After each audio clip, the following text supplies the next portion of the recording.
수평적인 조직은 말이 안 되지 않아? 수평이면 이거잖아.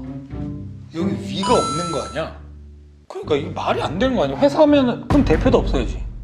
진진 잡스였습니까? 스타트업 잡스의 잡스예요. 오늘은 일단 촬영을 하나 했는데 20분이 시간이 남아서 그냥 한번 찍고 싶어서 한번 찍어보기로 했어요. 그래서 뭐 기획을 한 것도 아니고 전에 한번 제가 HR 주제로 한번 얘기를 해보겠다 이런 내용을 한번 전해드렸죠. 저번 팀빌딩 하면서. 일단 첫 번째 주제는 수평적인 조직과 수직적인 조직. 이게 사실 의미상으로 치면은 제가 인트로에서 잠깐 이렇게 한 것처럼 회사라는 조직 자체가 수평이 될 수가 없어요. 수평이라는 의미 자체가 이제 이거잖아요. 제가 너무 공대스럽게 해석을 하는 것 같기는 한데 이렇게 되려면 그냥 다 똑같아야 되는 거예요. 책임도 똑같고 뭐 권한도 똑같고 개판 날 수 있는 거죠. 소위 말해서. 그러니까 완전 수평은 있을 수가 없는데 제가 볼 땐 뭐 니즈는 그런 것 같아요. 그냥 뭐 모두가 평등하다 이런 개념이 아니라 내가 의견을 낼 수 있고 내 의견이 어떻게 반영될 수 있고 뭐 이런 과정들이 되냐 안 되냐를 그래도 가능성이 있다라고 하면은 수평적으로 생각할 수 있는 것 같아요. 수직적인 거는 명확히 이제 위에서 딱 오더가 내려와서 그거대로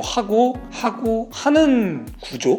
그런 것들이 좀 명확한 수직적인 구조기는 하죠. 그래서 일반적으로 우리가 스타트업 조직 문화라고 하면은 그래도 어느 정도 수평에 가까운, 그래서 이러한 수평과 수직에 대한 개념이 있다. 근데 완전한 수평은 있을 수 없고 수직적인 구조가 회사인 건 맞다 라는 가정하에 얘기를 좀 풀어볼게요. 일단 모든 권한을 갖고 있는 사람, 뭐 인사권, 뭐 사업 방향을 정하는 거, 뭐 급여를 책정하는 거, 뭐 여러 가지 권한이 일단은 대표한테 있죠. 그러면서 이 대표가 어떤 다른 직원들이 들어오면서 그 권한을 일임하기도 하고 아니면 일부를 주기도 하고 이런 식으로 이제 역할을 배분하게 되죠. 구조 자체가 일단 수직적이잖아요. 이렇게 가죠. 근데 일단 스타트업은 소수 몇 명이서 시작을 한단 말이죠. 그래도 어쨌거나 역할은 이 대표자가 이런 전반적인 거를 다 결정할 수 있는 권한이 있다. 근데 이제 이 스타트업에서 나오는 그 조직적인 개념이 이 역할 조직이라는 거예요. 역할 조직.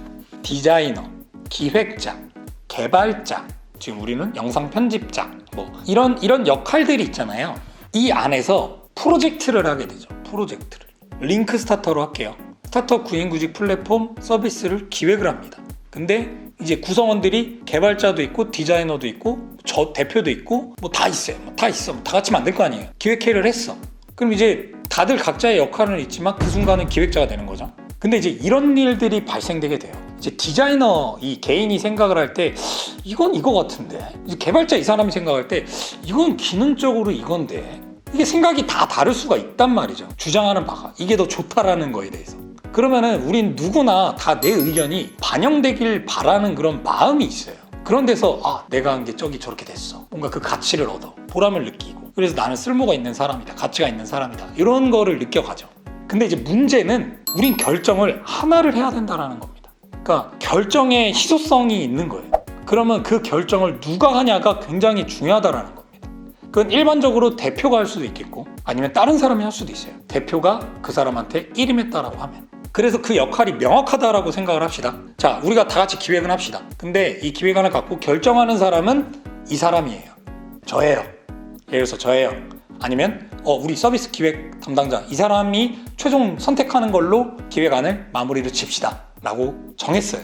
일단 이렇게 정하는 거가 되게 중요합니다. 보통 안 정해요. 안 정하고 막 수평 편안함을 이제 자유롭게 얘기하는 거를 추구하면서 얘도 얘기하고 계속 얘기하다가 이제 판나는 거예요. 약간 이런 게 일반적이어서 일단 이 역할을 정한다가 정말 중요하다. 그러면은 이 한 명이 결정을 한다. 저는 이걸 디렉터라고 표현을 해요.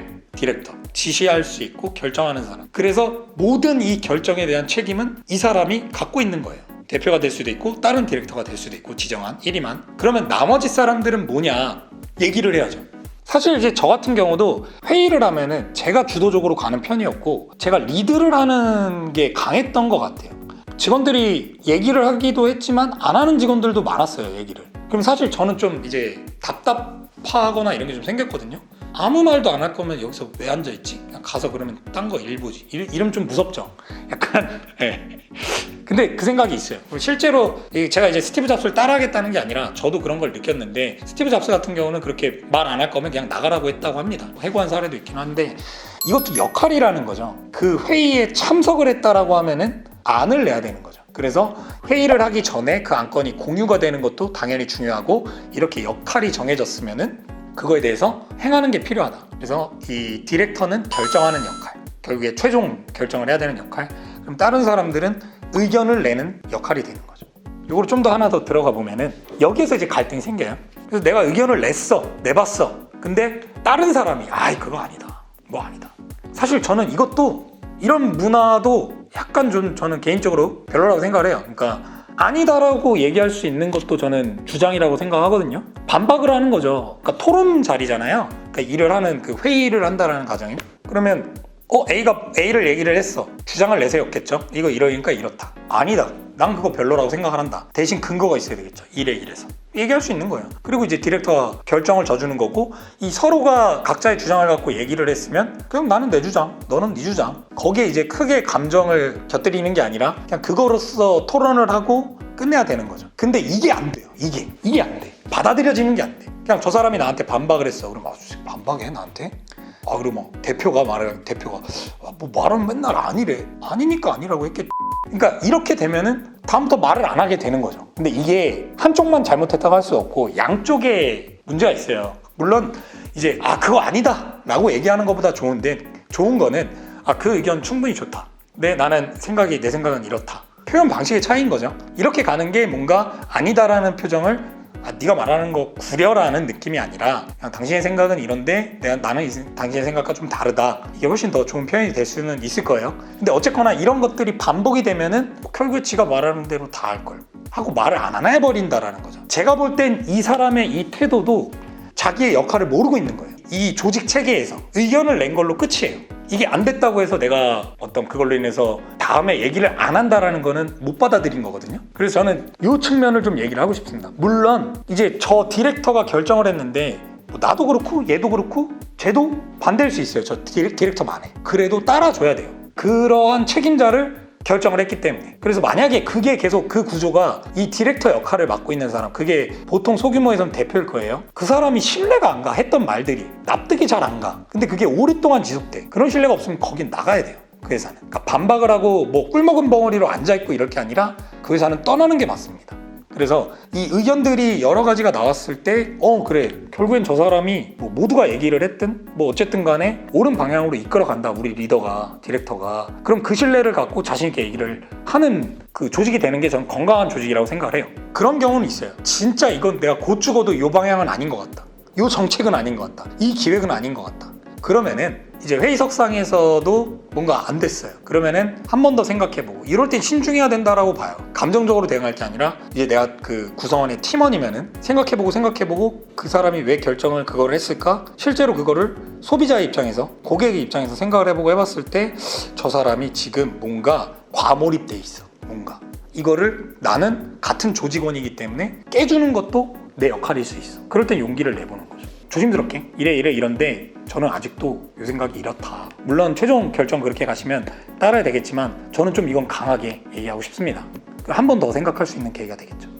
실제로 이거는 이제 제가 에자일 그 책 있죠. 에자일 책 보던 거, 거기에서 가장 첫 페이지에 나와요. 최악의 이제 케이스로 나오는 건데, 그 기장, 비행기 운행하는 사람이 뭐를 정해서 이렇게 가는데 착각을 한 거죠. 근데 그 기장 안에 분위기가 뭐를 막 이렇게 주고받는, 피드백을 주고받는 조직이 아니었던 거예요. 그래서 기장 1인지야 만인지 이상 약간 이런 체계였던 거예요. 그러니까 얘기 안 하기 시작을 하고 하니까 이거 잘못됐는데, 고도나 이런 게 측정이 잘못됐는데 했는데 그냥 지나간 거예요. 알고 있었어, 직원들이. 어떻게 됐을까요? 비행기잖아요. 이거 실제 사례예요. 다 죽었어요. 이 정도로 이 조직이 골마간다라는 게 위험하다라는 거죠. 저는 실제로 이제 팀을 운영을 하면서 최근에 이제 다시 없고 다시 시작하는 작업을 했는데 이러한 부분에 영향이 없지 않았다. 이런 갈등이 없지 않았다. 그래서 저는 이 부분을 HR 주제로는 반드시 다루고 싶었던 부분입니다. 이거는 정리를 하면은 첫 번째로 역할을 명확히 명시를 해야 된다. 디렉터가 누구고 팀원이 뭐고 팀원의 역할은 뭐고 얘기를 해주는 거고 디렉터는 결정을 하는, 이거를 명확히 지정을 해야 된다. 그리고 뭔가 회의를 하기 이전에는 사전에 주제가 공유되어야 한다. 그리고 회의 때는 다 같이 격렬하게 토론을 해야 된다. 마지막으로 결정된 사항이 있으면은 따라주고, 정말 못 따르겠으면 다시 한번 얘기해라. 이게 저는 건전한 일을 하는 방식, 사람과 사람이 협업을 하는 방식에서 옳은 방향이라고 생각합니다. 마지막으로 지금 일을 해 나가면서 뭔가 불만이 있고 뭐 직원한테 불만이 있다거나 아니면 팀원한테 불만이 있다거나 아니면 팀원이 리더에게 불만이 있다거나 이런 것들이 안 되고 있지는 않나를 한번 다시 생각을 해보고 점검을 할 수 있으면 좋을 것 같습니다. 이 정도로만 일단 한번 띄워보겠습니다. 하고 HR 주제로 관심되는 주제가 있으면은 한번 또 다뤄보도록 하겠습니다. 이상 스타트업 잡스의 잡스였습니다.